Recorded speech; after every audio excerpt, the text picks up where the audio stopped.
Thank you very much, ESPON, for having me today here. I feel very much at home when I see maps because I'm a geographer myself. And when I started to develop the ideas of digital mapping before the digital giants came on the block, it was so much science fiction at that time. But I'm talking 1993 and those times. So I feel very comfortable when I see maps. And to be honest with you, Laurent, I'm so warm already because I've seen the Romanian dot is exactly where I was born, in Transylvania, so well done.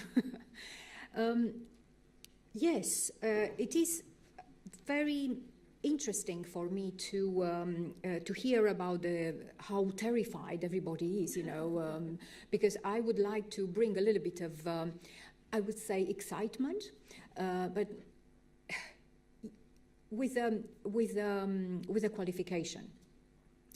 Excitement coming from my experience as a practitioner, as a business owner and developing business from scratch, and also working very closely with the European Commission on an experiment which Laurent has alluded to. The title of my presentation, and it was exactly to reach the objective of getting you inspired. And I do believe in that because everything I have done and I have seen has come back home with the same message. If you are really putting effort and in improvement, exactly how our European Commission representative has mentioned, if you put attention and investment and care in improvement and personal improvement and developing smart skills, you are able to remove or to lower barriers which otherwise seem to be unbreakable. So yes, I do believe in this very much, and I would like to evidence this using the jargon of, in few of the things I'm going to tell you. Now, just a little bit of world perspective. I was recently invited by the Finnish ambassador to a very interesting do about artificial intelligence. Now, coming from Cambridge and also having a Romanian heritage, it is, makes me a very exotic person. So coming to an artificial intelligence dimension in the world, we know very well that, or we are becoming more aware that China is leading the pack. Also that USA is following, and then Europe is the third. Now, within Europe, the United Kingdom does about 50% of everything to do with artificial intelligence. Now, I wouldn't like to tell you how many of that happens in Cambridge or, not far from where we are now. But the fact that the rest of Europe is responsible for the other 50% means that we have a lot to research about and a lot to convert that research into action. The EC policy and policymakers believe that the digital battle with China and the USA is as follows: that the B2C is already lost. We've lost the game there with the consumers. B2B is not lost, but it is critical. However, the public to citizen is in play, and it is crucial for the European Union. So, what best place to talk about this than an evidence-oriented audience like yourselves? Now, in the European Union dimension, the research, we know that, for example, Horizon 2020 is very much designed to maintain and extend the European community's R&D base. Okay.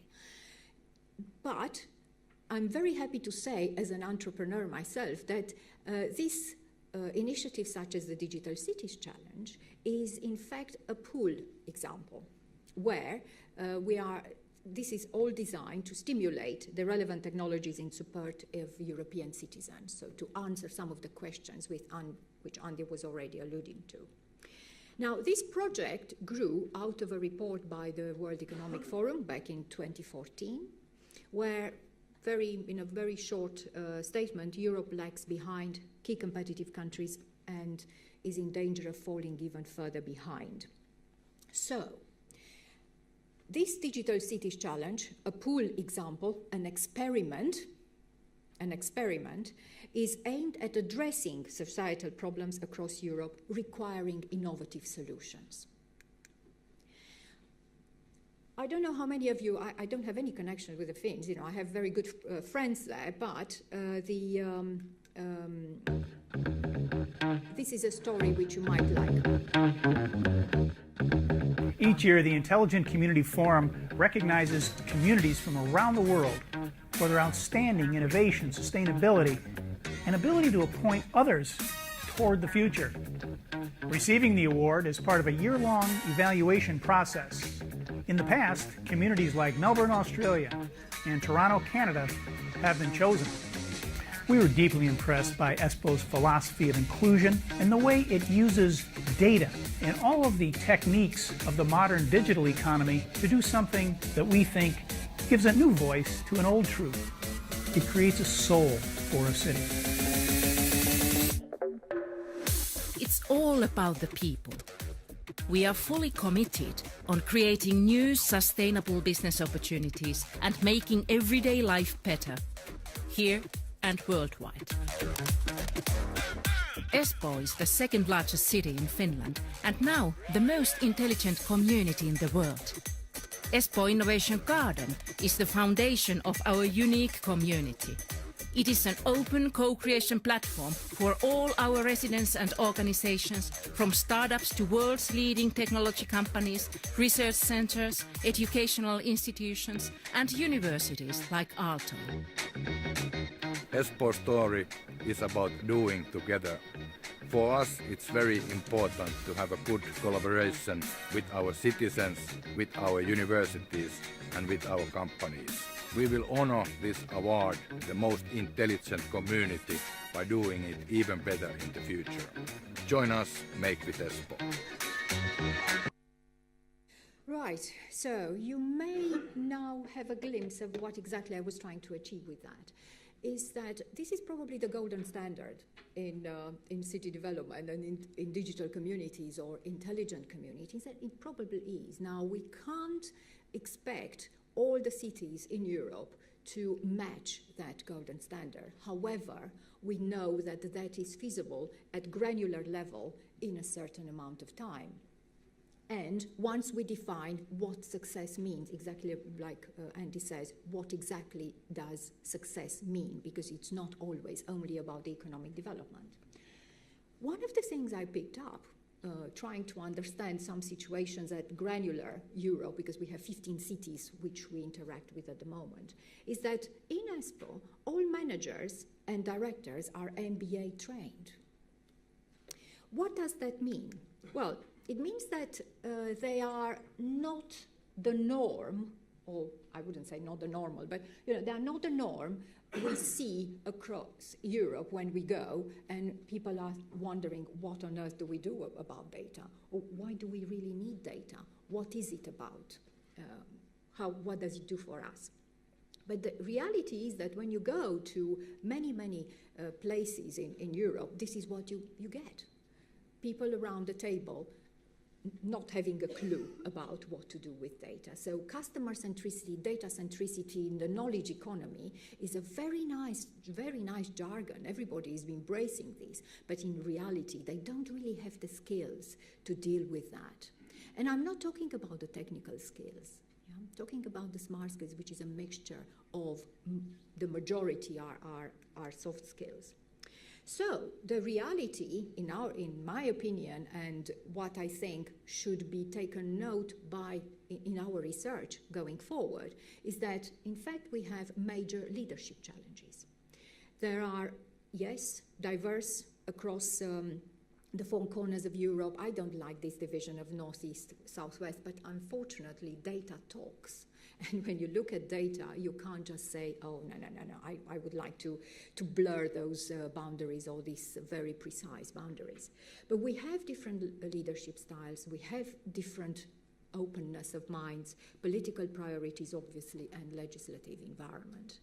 In terms of data, when it comes to data, coming from a data background, the most we come across is the inconsistency and the messiness of data.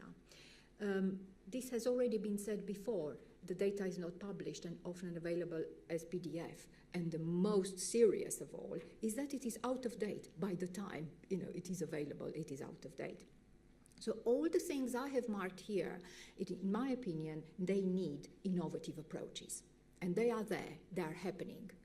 Some of the 50% of the innovative approaches in AI happen in this country, for example. And there are other clusters around Europe. So where does this take us in terms of leadership and data availability? As you see, I connect the two. I just cannot see them in separation. I can't see them as silos because they won't work as silos, whatever we want to do. The questions in many ways are very straightforward. What and who is the city for? I think that's a fundamental. Who is the customer? Who are the customers? Do I understand them? Where are they? Can I profile them? What and who is digital technology for? It's not technology for the sake of technology. It is for the good and the needs of the certain segments of population. How can my city actively learn and adapt to the needs of its people? You see, another smart skills dimension where the leaders and those people involved in policy making need to understand, need to give themselves time to understand and to learn a few things about the knowledge economy. What can I do for my city to make it unique? So inclusiveness, starting from within, all those elements which are very much smart skills, they are very much soft skills, and they are about accountability, but also affiliation to a territory. This is the questions I'm dealing with tomorrow in many ways, somewhere across Europe, where they have a very serious problem about making their city more attractive.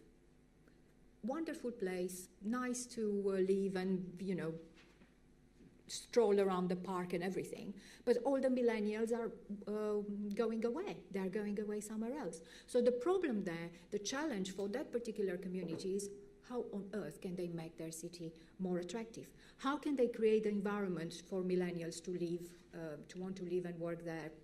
And what exactly does success mean in that particular context? And how can they make their young people take ownership of their city? So these are real challenges. These are real challenges, and these are the things which, in fact, we need to research. So it's a little bit probably about more, some of them are philosophical, some of them are psychological, but they're definitely not everything about technology. The leader's role in these cities, obviously, and in our communities are to inspire, to drive change, to collaborate, to support and govern. But as we all know, political careers are rarely dependent on digital IQ. So to really motivate the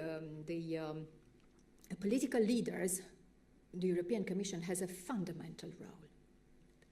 What you are achieving is magic, and I think you need to work out your magic going forward. And because otherwise, things will stay at statement level and, yes, another nice mapping exercise, but not action, no action and no accountability. In terms of city administration, so going to some practicalities now, some European cities have chief data officers, CIOs, yes, chief information officers and similar. But in the majority of urban environments, that role is often associated with IT, in some places marketing, and they are only focused on day-to-day operations and deliveries. So, in our experience, mayors and city managers are the ones who can bring real benefit from understanding the need, internalizing that need, and promoting the use of data analytics. We need to make them champions for data analytics. They must get trained. They must allow themselves to get trained. It is tough. It's very difficult to tell a mayor, sorry, Mr. Mayor, you don't have a clue about data. Let me show you what you can do about it and how we can, you can, in fact, improve the objectivity of your decision making. Sometimes people just don't want objectivity. They want to make decisions the way they want to do it, the way it suits them. So there are a lot of barriers here which we need to address. Sponsoring, as opposed to mentoring the data scientists in their quest to add value to the city, encouraging those people, encouraging those millennials, giving them a project to solve, giving them access to the data, open the drawers, go plunge and try. Recognizing also that the predictive analytics side is not indeed an exact science and depends very strongly on the skill of those involved.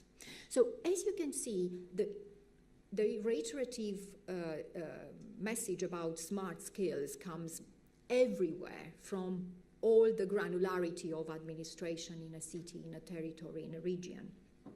And I'm sure you know that this can be a very significant challenge in certain parts of Europe. In London, where we are, and in other cities such as ESPON and Hamburg is a very good example again, and there are others very, very successful examples. They have a recognized leader, a recognized digital leader. So these people work for the mayor of that particular community, and they make the most of their data. That is what they are there for. Because digital, it is all about making the data flow, interconnect, communicate, link things in real time most of the time to make that happen. So in terms of the needs for decision makers, getting the right data and key answers to make their key decisions in a timely fashion. This is in fact what they instinctively want. But they need to internalize that they need to put themselves through a little bit of training themselves, a little bit of awareness, whatever we want to call them. Okay, with a little bit of red carpet from the European Commission, brilliant, it doesn't matter, we'll find a way. But they need to allow themselves a little bit of humility to accept that there are things they don't know, but we can tell them, we can help them. Gaining deeper insight to really understand the changing environment. So many people, still use gut feel for what they are doing, and they sign millions, huge budgets. Using reports and analytics that present data in a business context rather than from an IT perspective. How many of us have we seen, decision makers who have to have all the time somebody behind their backs to create a dashboard or to create an Excel and to create a presentation. Now, we can't do that anymore. It is absolutely, not possible when we want to build this competitive knowledge economy. And indeed, having the ability to share their insights with other peers, both local and across Europe, is fundamental. And what you are doing today in this conference and what the European Commission is organizing in so many directions is absolutely fundamental for making this happen. So, yes, some of the things may not coincide with the political agenda, but somehow we have to work it that way. Very few things about data, the data challenges. When it comes to getting the data needed for decisions, what most administrations face up to the fact that their data is incomplete. Some of them also recognize that they need to clean data. They need to repair it, they need to make it ready for analysis. It's all trainable. It's not science fiction. It's not at the end of the spectrum for anybody. Data is also required from multiple sources for decision making, and this is where the struggle begins. Oh, do I communicate with that? Oh, this is in a different format. How do I pull things together? Oh, I need somebody who can in fact interpret and communicate in a certain way. So this connected with the fact that government data takes such a long time to make itself available, this is a big problem. And I think there is so much need for your intervention and your research and use cases where you can look into how you can, unblock some of these challenges. This is an example, not far from here. And we know the data available from Eurostat and European Central Bank and, a vast amount of public data across the web. I keep on asking myself and a lot of public administrators, why on earth the public administration doesn't use data which is available, even if their data is not yet quite right, they can still do a lot of things if they want to address some of the questions I have raised. Because it is, as we know, in real life, it is sometimes quite common to use surrogate data. Which comes to my point about experimentation and why this city's challenge started in DigiGrow is very important, because it is an entrepreneurial approach. This is what I think city administrations and public administration need to be a little bit more entrepreneurial. And this is where, through the research we're doing, we need also to instill that sense of urgency and ownership with the city administrators and mayors and things like that. Because that's tragic, sorry, I'm introducing a tragic point here, but you see, in terms of the type of data generated and stored, varies by sector. Look at the government. The government has the most amazing availability of data, but it is the least used. And that is the essence of knowledge economy. 2 use cases. It is all about open minds. Remember the Madrid bombing? Remember the Madrid bombing? Well, when that happened, the government had a shortage of blood. There was no blood, not enough blood available. What they did, they used the geodemographic segmentation, which we also developed for other parts in Europe, and they matched, they took a file which had the addresses, postcodes of all the donors. They matched that file with the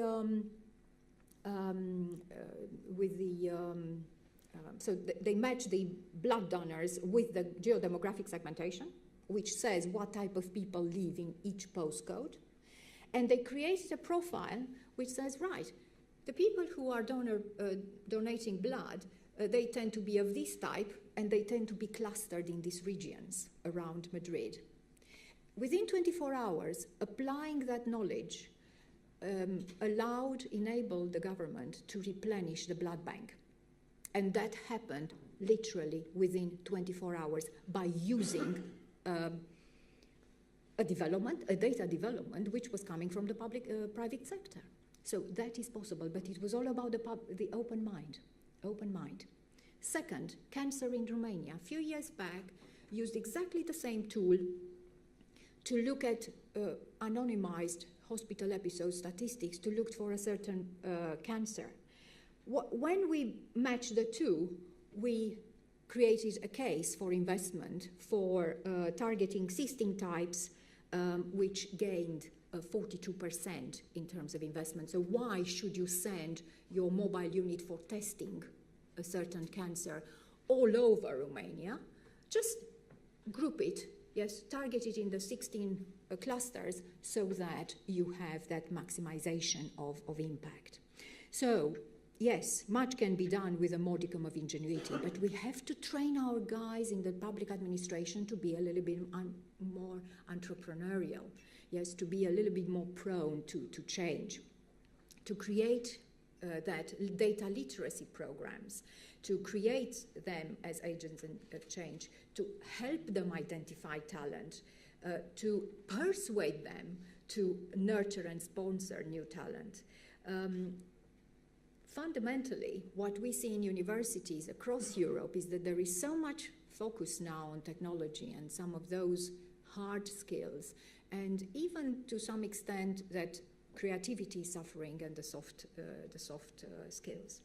So adapt, repurpose, prioritize initiatives, monitor progress with relevant KPIs. There is a city in Europe, so we are exhausted. We have 2,000 KPIs to report to the European Commission, and it doesn't have anything to do with us. So once again, repurpose and focus. And why not bring millennials, bring them in as reverse role models? The chairman of BP has a 16-year-old mentor, digital mentor. So if you have, and I know exactly, I will speak with you, I think, when you meet with mayors, I've been thinking I should send some letters to mayors. I have a profile of mayors, you see. That's my advice to the mayor. Don't be afraid. Be humble and acknowledge lack of knowledge. You don't have to start with a big bang. There are so much early, wins and low-hanging fruit. Educate your team and stakeholders across sectors about what digital can do to support your city vision and ambition, because this is what will become your success. Provide a space for ideas, questions, and experiments. Just do it. Just do it, because there are people like you, like us all here, who can help, and we have a duty to help. I have a little bit more advice for mayors. In today's economy, you need to champion your data in the city.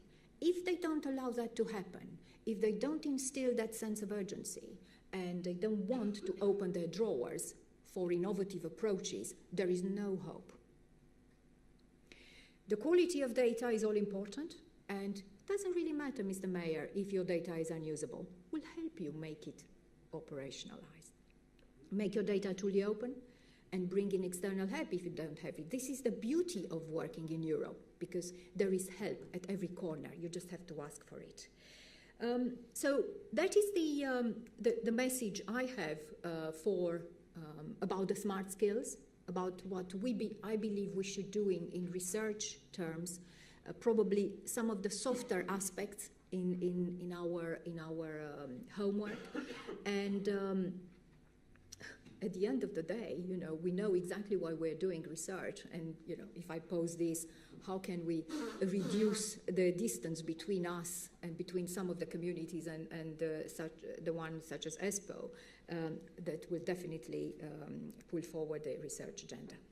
And it's just one diagram. I love maps, but I didn't want to put any maps here because, I know, your maps are better than anybody else. But I think if we all believe as entrepreneurs more than, may I say it, researchers, sorry, it's not I'm just saying we need to think experiment.